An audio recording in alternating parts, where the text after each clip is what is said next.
अंतर्राष्ट्रीय योग दिवस की आप सभी को बहुत बहुत शुभकामनाएं। आशा है कि आप सभी ने योग दिवस में अपने अपने स्थानों पर योग साधना करी होगी। शारीरिक अभ्यास, मानसिक अभ्यास के तौर पर सभी ने अपने स्वस्थ जीवन के तौर पर योग का आश्रय लिया होगा।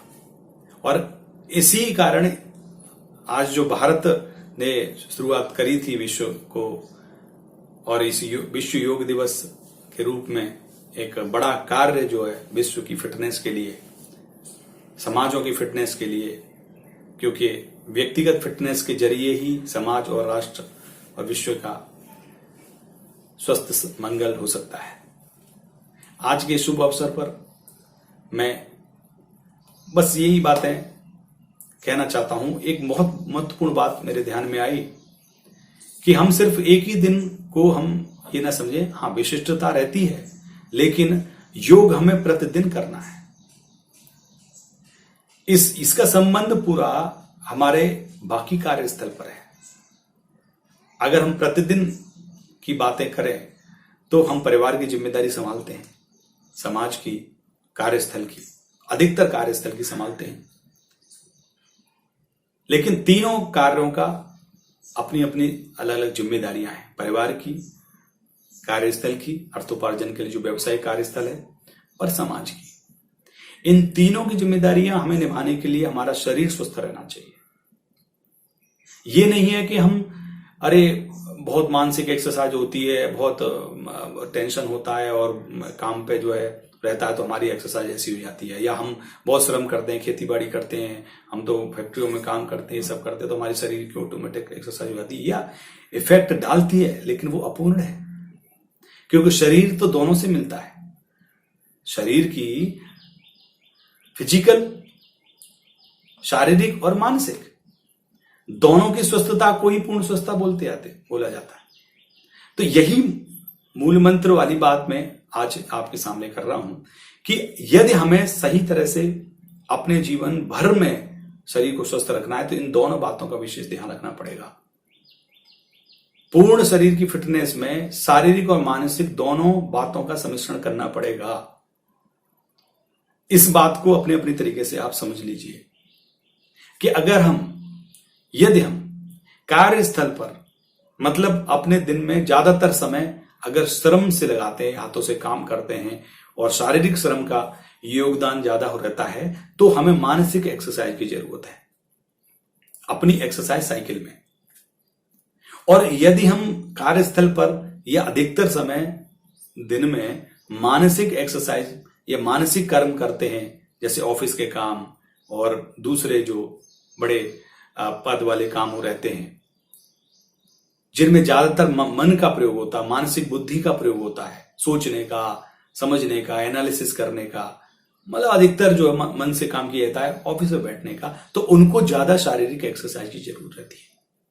इसको हम इस तरह से समझें कि अगर 30 मिनट की हमें प्रतिदिन एक्सरसाइज करनी है, तो जो शारीरिक श्रम ज्यादा करता है उसका साइकिल ऐसा होना चाहिए कि 20 मिनट उसको मानसिक एक्सरसाइज और 10 मिनट जो है उसको शारीरिक एक्सरसाइज।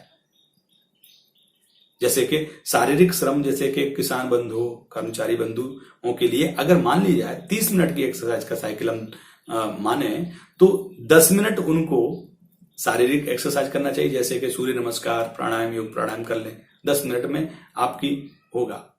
और 20 मिनट आपको मानसिक एक्सरसाइज, जैसे कि कोई गीत अभ्यास हो गया, संस्कृत श्लोक अभ्यास हो गया, कोई प्रेरक प्रसंग का अभ्यास हो गया, श्रवण हो गया, कोई लेखनी हो गई, मतलब जिसमें मन पर जोर पड़े। तो ये 30 मिनट में आपकी जो बैलेंस फिटनेस है व्यक्तिगत की, वो हो जाएगी।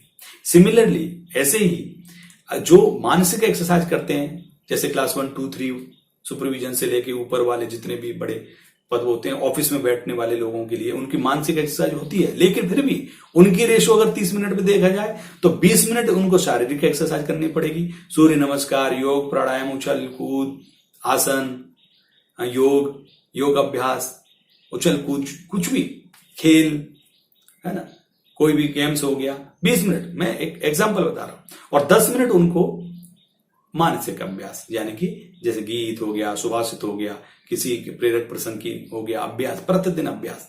तो ऐसे अगर हम रेशो रखेंगे कि शारीरिक श्रम वाले को मानसिक अभ्यास की जरूरत है और मानसिक श्रम वाले को शारीरिक अभ्यास की जरूरत है, ये दोनों मिश्रण करना पड़ेगा रेशो के हिसाब से। इसको आप अपनी अपनी तरीके से समझ लीजिए। अगर ये मूल मंत्र और प्रतिदिन है ये till the end of life, every day, full life period में, बस यही एक मूल मंत्र है। आज के योग दिवस पर ये मूल मंत्र मैं आपके साथ में शेयर करना चाह रहा था। मैंने कहा चलो बता, सभी के साथ शेयर करना चाहिए, क्योंकि ये इससे हम पर्सनल फिटनेस रहेंगे और तीनों जिम्मेदारियां, परिवार की जिम्मेदारी, हमारे आर्थिक जीवन यानी कि व्यवसायिक जीवन, नौकरी की जिम्मेदारी और समाज की जिम्मेदारी पूरी तरह से निभाएंगे अगर हम फिटनेस रहेंगे। और हमारा टारगेट क्या रहता है इसमें, जो बड़ी बीमारियां ना हो, कोई बड़ा क्षोभ ना हो। बीमारियां मानसिक भी होती हैं और शारीरिक भी होती हैं। बड़ी बीमारी जैसे अभी ये तो कोरोना काल चल रहे हैं, तो आप सबको पता ही होगा कैसा क्या। और व्यक्ति अगर फिट रहता है, प्रत्येक व्यक्ति फिट रहता है, तो उससे परिवार फिट रहेगा, परिवार से समाज फिट रहेगा, समाज से राष्ट्र फिट रहेगा।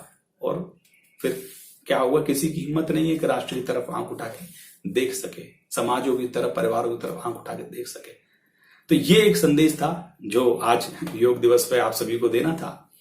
और इसी पुनः आप सभी को योग दिवस की बहुत बहुत शुभकामनाएं। आप स्वस्थ रहें, व्यस्त रहें, राष्ट्र विजयी रहे, ऐसी शुभ मंगल कामनाएं साथ में आज के इस संदेश को समाप्त करते हैं। वंदे मातरम। भारत माता की जय।